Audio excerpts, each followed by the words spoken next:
And I have to say, it's really good of Native Instruments to include these two different variations because it makes this a really versatile plugin. What's up guys, it's Joe Godry here from JG Music, and today we're going to be doing another plugin spotlight video. Plugin, or rather software instrument, that we're going to be looking at today, I'm sure you know what I'm about to say because it's the reason you clicked on this video, is we're going to be looking at the picked Nylon Session Guitarist by Native Instruments. This is one of Native Instruments' newer software instruments, so I was really interested to do a deep dive look into this as well as purchase it for myself. So what I'm going to be doing in this video is doing a run through of the plugin, show you some of the features on it and the reasons why I got it, and I think it will be so helpful to producers and songwriters. But before we do dive into the video guys, hit that subscribe button because it's the best way to support this channel. I'm now uploading 3 times a week as of this year, trying to get as much producing and songwriting content out to you guys as possible, whether you're a beginner, intermediate or advanced. So with that out of the way, let's look at the picked Nylon Session Guitarist by Native Instruments in Logic. Okay, so we're now in Logic, and what you're looking at now is the picked Nylon Session Guitarist. As you can see, you got a really nice photo of a nylon string guitar in front of you, and this is one of 2 versions of the picked nylon that you get when you purchase it. One of them being the melody and the other one being the actual picked nylon. Now I'm going to go and explain the differences to you, starting with the picked nylon. So what this one is, this is the preset loop version. So what's really cool, if we click on here, you will see that there is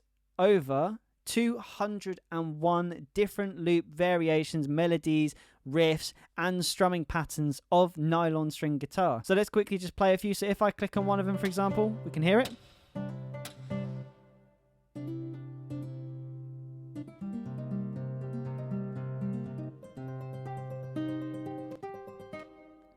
And there you go. One really good way when looking at these to indicate what's what is these ones are melodic and riffs.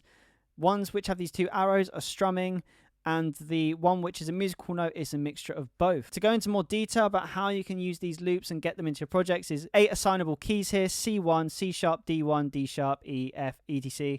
And these are all the keys on your keyboard. So if I go down to, on my keyboard it's 1 octave down, so if I was to play a C or a D, C sharp, as you can see it is changing your preset. So this is really good if you want to play live and want to change up the melody halfway through. So if we put 1 onto C sharp, so if we were to start, press C, so we're on this, and now let's start playing something. Hold down any key, and then if I press C sharp it will change it. There you go. And the next thing you might be wondering is how can you adjust and change the chords to suit your song. So that is in the auto chords here. If you click on here, you can choose the key your song's in. So if your chord is in C, as you can see, it then assigns different chords to a key on your keyboard.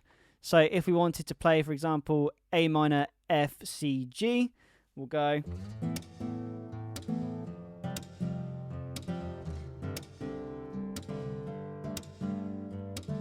And if you go up an octave, it plays the chords an octave higher.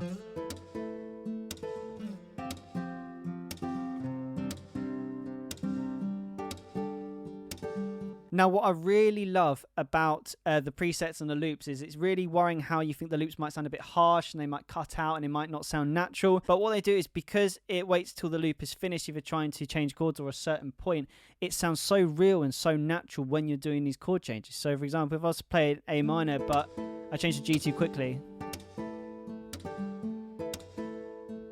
it waits for a gap in the melody or the rhythm, so it sounds natural again and it doesn't sound like it's clipping between 2 tracks. Furthermore, you can make these guitars sound even more humanized or even more suiting to the performance that you want this string to do, and that is in the guitar settings. So if you click on here, you have options for doubling, for the stereo width, to choose the microphones you want to record with, as well as the brightness, resonance and noise, as well as tuning. So you can actually detune this guitar to make it sound, it has more of that human playing aspect, so it's not perfect and doesn't sound too MIDI. So you've got the fret noise, that's something that's very handy to adjust again if you want a certain characteristic from your nylon string, as well as the resonance and the brightness. So the resonance will affect more of the low end and the warmth of the guitar, and the brightness, without saying, will affect the brighter frequencies of the guitar. Next we go to effects.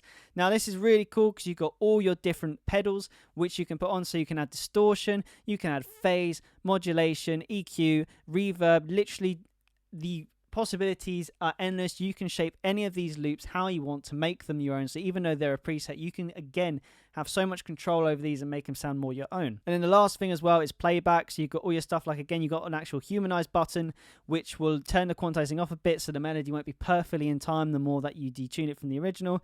or you can quantize it really heavily so it's on the beat. Again, it'll sound a little bit more MIDI, but then again, you can adjust the offsets of the timing and the pattern sync. So there's so much you can do with this plugin, and it's so versatile as well. So if I was just to get rid of all of this and go back to here, one more thing I wanted to point out is the actual sound preset. So if there's an actual sound that you like playing, but it's playing a melody you didn't like when you found the melody on a different preset that you liked, you can then merge two together, so you can actually choose a sound that you like. So if you like the modern space, it will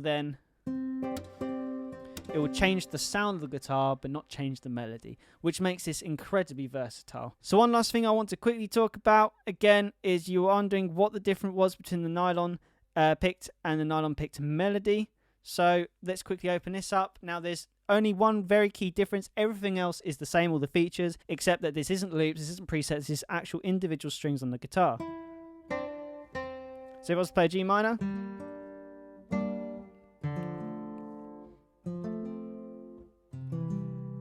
as you can see, and it sounds really good, surprisingly. So you've got every single sound preset on there as well, but you've got the option for open, muted, so you can actually play in melodies yourself, so you don't just have to use loops and presets. And this is really good if you just want to